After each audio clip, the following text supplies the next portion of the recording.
অবশেষে আমাদের ট্রিপের আজকে লাস্ট দিন, আজকে আমাদের বাড়ি ফেরার দিন।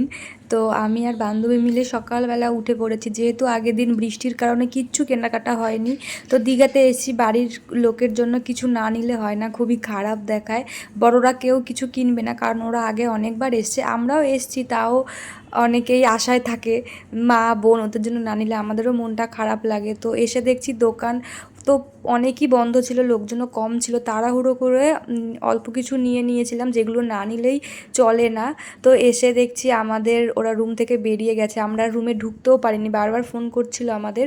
তো আমরা এসে দেখলাম আমাদের ব্যাগগুলো সবাই বাইরে বের করে দিয়েছে। তো আমরা তাড়াহুড়ো করে ওই ড্রেস পরেই বেরিয়ে গেছিলাম। তো এই সময়টা সত্যি খুব খারাপ লাগছিলো, এই যেন আমরা আসলাম আর দেখতে দেখতে 3টে দিন কেটে গেল। দেখো দিদি তো কান্না করছে, কান্নার অ্যাক্টিং, আমাদেরও সত্যি খারাপ লাগছিলো। তাও ভাবছিলাম বাড়িতে তো যাবো সবাই মিলে একসাথে, সেখানে আরও মজা হবে। মজা করতে করতে কেটে গেল দিনগুলো।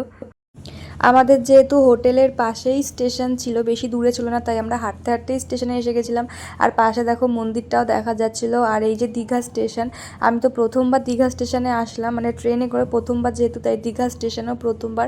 আর স্টেশনে ভালোই ভিড় ছিল। আর আমাদের সকালে কিছুই খাওয়া হয়নি, তাই কয়েকজন মিলে চলে এসেছিলাম খেতে। আর এখানে খেয়ে নিয়েছিলাম সকালবেলায় মুড়ি আর ঘুগনি। তারপরে আমাদের ট্রেনও চলে আসলো, আর এসে দেখছি ওরা আমাদের ট্রেনেও জিনিসপত্র উঠিয়ে দিয়েছে। তারপরে আমরা খুঁজে খুঁজে চলে আসলাম আমাদের সিট নাম্বারে। আর আজকে এই সেমি ট্রেন, যে ট্রেনেই আমরা গেছিলাম সেই ট্রেনটার মতোই ছিল, একই। এই ট্রেনগুলোতে সব ভালো, শুধু সিটগুলো ভালো না, একদম গায়ে গায়ে ভীষণ গরম লাগে। আমি তো পাটা তুলে দিয়েছিলাম। তারপরে ওরা খেয়ে নিচ্ছিল চপ, আমি তো চপ খাই না, আমি খেয়ে নিলাম ঘুগনি, আরও অনেক কিছু খেয়েছে যেগুলো তো ক্লিপ নেওয়াই যায় হয় না আর কি। তারপরে শশা খেয়েছিলাম, এইগুলো যেগুলো পেরেছি, হাতের কাছে ফোন ছিল, একটু একটু ক্লিপ নিয়েছি, কিন্তু বেশিরভাগই নেওয়া হয়নি। এদিকে ওরা একটু গেছিলো বাইরে হাওয়া খেতে, আর আমি তো সিটে শুয়ে পড়েছিলাম।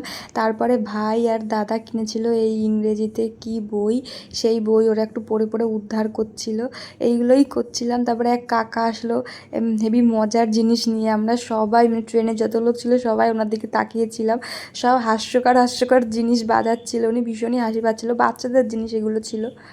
আমরা হাওড়া স্টেশনে চলে এসেছিলাম প্রায় 2-3টের দিকে। তারপরে মেট্রোর টিকিট কেটে নিলাম। আর এদিকে দেখো আস্তে আস্তে এই ট্রলিটার একটা হ্যান্ডেল ভেঙে গেছিলো, আর সেটা নিয়ে আমরা সবাই হাসাহাসি করছিলাম। তারপরে আর কি আমরা আমাদের সেই লোকাল ট্রেনে উঠে পড়লাম। এই ট্রেনে তাও মজা আছে, শুয়ে শুয়ে আসা যায় হাওয়া খেতে খেতে। আর এদিকে সবার মুখ চোখের অবস্থা দেখো, আমরা গেছিলাম কত সুন্দর, সবাই সুন্দরী সেজে। আর আসার সময় সবার অবস্থা খারাপ, যেহেতু সমুদ্র একটু তো কালো হবেই সবাই। আমি যেন আরও বেশি কালো হয়ে গেছি, এমনি কালো আরও বেশি কালো। ও ঠিক আছে, মজাটাই সবচেয়ে বড়, কালো হলাম হলাম, কদিন পরে আবার ঠিক হয়ে যাব। তারপরে চলে আসলাম আমরা আমাদের ঠাকুরনগর স্টেশনে, সবাই মিলে একসাথে অটোতেই উঠে পড়লাম। সবাই একসাথে এসছি, এবার একসাথেই যাব। সত্যি বলতে এই ট্রিপে আমার বান্ধবীকে একটু বেশি মিস করি, কারণ ও আর আমি সব সময় একসাথে ছিলাম।